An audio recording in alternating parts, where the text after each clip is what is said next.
gente que está debatendo que nem ele entende. Então, uma coisa sempre que eu procuro lembrar as pessoas, Tiago capítulo 3, nós mestres receberemos mais duro juízo. Ensinar a palavra de Deus não é só um privilégio, é uma responsabilidade. Por quê? Se você ainda não entendeu o quadro e está passando à frente algo incompleto, Jesus diz, qualquer que tomar um desses mandamentos e os violar, e assim ensinar aos homens, será chamado menor no reino. Ele não está falando de um violar a desobediência que te impede de estar no reino, mas um violar uma deturpação na aplicação vai ter consequência depois. Aliás, já que eu falei do que Jesus citou, por exemplo, quando Jesus diz, eu não vim revogar a lei, eu vim cumprir, para mim esse é outro ponto mal entendido. Eu pergunto até para pastores, pregadores, cara, o que isso significa para você, eu vim cumprir? Aí o cara me olha e fala, obedecer. Eu digo, então, se Jesus não veio revogar e veio obedecer, está tudo de pé. Continua tudo. Aí o cara fala, é mesmo? O que significa isso? Em inglês, acho que até é fulfill, né? De preencher, né? É como se tivesse um vaso ali, ele... E a ideia de cumprir não é obedecer, é o cumprimento do caráter profético. Então, Jesus está dizendo, não é mera revogação. Se você tem interesse em aprender mais sobre crescimento espiritual, prosperidade e estratégias de como gerar renda pela internet, clica no link do perfil ou no primeiro comentário e entre no grupo do WhatsApp. É de graça. Não é que Deus olhou e disse, me arrependi, mudei de ideia. É que tudo que a lei profetizou se cumpre em Cristo. Então ele está dizendo, eu sou o cumprimento. Aquele cordeiro que morria todo ano. Quando João Batista aponta para Jesus, diz, esse é o cordeiro de Deus, ele diz, aquela figura completou, cumpriu. Então agora não precisa mais sacrificar os animais. Então, entender, aí é o que a gente trata no capítulo do caráter profético. Entender isso também é importante. Por quê? Senão, na cabeça das pessoas, tudo que se fazia lá não se faz mais. E não é bem assim. Então, no Velho Testamento tinha oração, no Novo continua tendo oração. O Velho Testamento tinha esmola, no Novo continua tendo esmola. Então, se a pessoa ela simplesmente tentar pegar o pacote, que é o problema de alguns com o dízimo. A dízimo é da lei. Mas espera aí, como o Novo Testamento interpreta isso? O livro de Hebreus diz lá, né, falando a respeito da distinção entre o sacerdócio levítico e o sacerdócio de Cristo, da ordem de Melquisedeque. Eu particularmente gosto muito desse texto. No capítulo 7 de Hebreus, me permita ler isso aqui, a Bíblia diz o seguinte, começa falando no verso 3. Se você tem interesse em aprender mais sobre crescimento espiritual, prosperidade e estratégias de como gerar renda pela internet, clica no link do perfil ou no primeiro comentário e entre no grupo do WhatsApp. É de graça. Não. Vou até cortar isso. A gente não corta nada, vai ficar tudo aí. No livro de Hebreus, o capítulo 6 termina no último versículo 20, falando de Cristo, que é sacerdote segundo a ordem de Melquisedeque. O 7 começa dizendo, este Melquisedeque, rei de Salém, sacerdote do Deus Altíssimo, foi ao encontro de Abraão, quando ele se voltava da matança dos reis e o abençoou. Foi para ele que Abraão separou o dízimo de tudo. Primeiramente, o nome dele significa rei de justiça, depois também é rei de Salém, ou seja, rei de paz, sem pai, sem mãe, sem genealogia. Ele não teve princípio de dias nem fim de existência, mas feito semelhante ao Filho de Deus, permanece sacerdote para sempre. Aí nós temos duas correntes teológicas. Uma diz que é uma teofania, aparição de Cristo, outra que é o tipo. Para mim, é tipo. Feito semelhante, o próprio não é semelhante. Para ser semelhante, tem que ser outro. Aí ele diz assim no 4, vejam como era grande esse Abraão, a quem o patriarca... Vejam como era grande esse, a quem Abraão, o patriarca, pagou o dízimo tirado dos melhores despojos.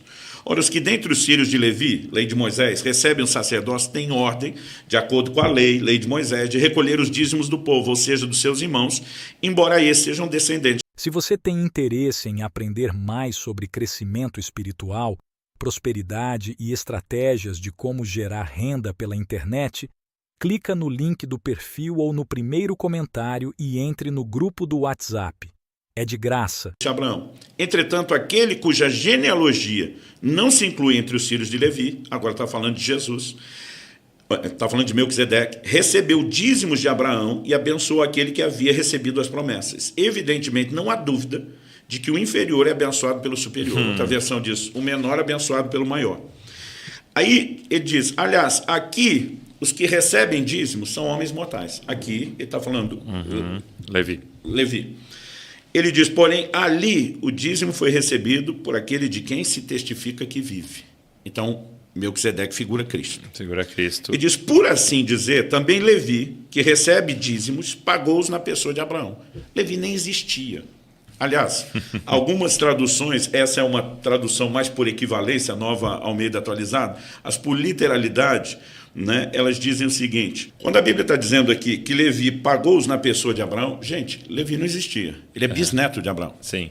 Abraão tem Isaac, que vai ter Jacó, que muda Israel, que vai ter Levi. As 12. Ele não existe. Mas a Bíblia está apelando o quê? Para simbologia. Quando Abraão se curva diante de quem é maior, a Bíblia diz simbolicamente Levi está se curvando. É porque assim, se você tem interesse em aprender mais sobre crescimento espiritual, prosperidade e estratégias de como gerar renda pela internet, clica no link do perfil ou no primeiro comentário e entre no grupo do WhatsApp. É de graça. Pensar na lógica até biológica, Levi estava ali dentro, né? A Bíblia diz que ele estava nos lombos. O verso 10 diz, no corpo de seu pai Abraão. Exato. Então, o que a Bíblia está dizendo? Quando Abraão se curva e entregou os dízimos a Melquisedeque, Levi, que está no seu corpo, nos seus lombos, se curvou e entregou. Agora, se isso não é a passagem dos dízimos de Levi para Cristo, o novo sacerdote, me explica o que é. Então, Cristo, de acordo com a lei, nunca, e nem Melquisedeque, poderia receber os dízimos. Isso aqui, antes da lei, já tem uma sinalização profética, que os dízimos que seriam entregues à tribo de Levi na vigência temporária da lei, quando se encerrasse esse sacerdócio e, consequentemente, essa lei começasse um outro sacerdócio, haveria uma outra lei e os dízimos seriam de Cristo. Então é por isso que eu não gosto, quando eu vejo uma conversa entre ministros, dizendo o dízimo é do sacerdote. Não, na nova aliança o dízimo é de Cristo. Sacerdote tem salário, não tem percentual de ganho em cima daquilo que é entregue. Então, o que a gente precisa é ver como o Novo Testamento definiu cada coisa. Porque, por exemplo, alguns tentam a lógica. Não, o fim da lei é Cristo, é cerimonial, não é os 10 mandamentos. É um dos adventistas. Se você tem interesse em aprender mais sobre crescimento espiritual, prosperidade e estratégias de como gerar renda pela internet, clica no link do perfil ou no primeiro comentário e entre no grupo do WhatsApp. É de graça. Vão guardar a guarda do sábado, nesse raciocínio. Mas Colossenses 2, 16 e 17, diz, ninguém vos julgue por causa de lua nova, dia de festa ou dia de sábado, sombras de bens vindouros. Então, se o Novo Testamento interpretou o sábado como sombra, se Paulo diz lá em Romanos 14 que não tem diferença entre dia e dia, acabou essa literalidade. Agora, se sustenta o dízimo na nova aliança, a questão não é que ele é da lei, porque, na verdade, ele começou antes da lei com Abraão. Mas também nós não podemos pegar só esse raciocínio. Então, tudo que é antes da lei continua, porque a circuncisão também é antes da lei com Abraão. Só que o Novo Testamento redefine a aplicação dela, dizendo que a circuncisão é no coração pelo batismo. Então, vai ter que olhar ponto a ponto. Ponto a ponto. Então, o Velho Testamento ilustra o Novo explica o Velho. Não é pegar o pacote e dizer, jogou tudo fora, entendeu? É você conseguir entender à luz do Novo Testamento o que sustenta. E, meu amigo, isso dá trabalho. Graças a Deus pelos mestres. E para o povo que às vezes não quer estudar os detalhes, a gente acaba tendo algumas distorções. Mas acredito que ninguém acorda de manhã pensando, eu vou distorcer. É a falta de enxergar o todo. Agora, eu queria que você expandisse um pouco essa ideia da graça que empodera para viver. Se você tem interesse em aprender mais sobre crescimento espiritual, prosperidade e estratégias de como gerar renda pela internet, clica no link do perfil ou no primeiro comentário e entre no grupo do WhatsApp. É de graça.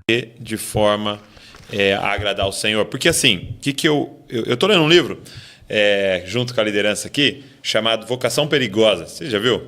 Paul Tripp. É um livro maravilhoso, assim. E um dos pontos que ele trabalha, né, o Paul Tripp, ele é um pastor de pastores lá nos Estados Unidos, né? Ele cuida de muitos pastores e muitos pastores com grandes problemas, né? Pastores estão passando por grandes problemas, é um ministério dele, assim, né? E ele aponta algo assim, a raiz da maioria dos problemas que ele trata é quando o líder começa a achar que para a condição que ele está já não precisa mais da graça. Ele usa muito o evangelho, né? Trata o evangelho e a graça como essa grande porta de entrada e não um caminho a ser percorrido até o fim, né? Então, é como se eu pregasse o domingo, isso aqui é aplicação para vocês, hein? Então, começando. Para eu que estou aqui em cima desse púlpito, Já entrei. Mas eu queria que você falasse um pouco dessa graça que empodera a viver tudo que Deus tem para nós. Bom, então vamos lá. A gente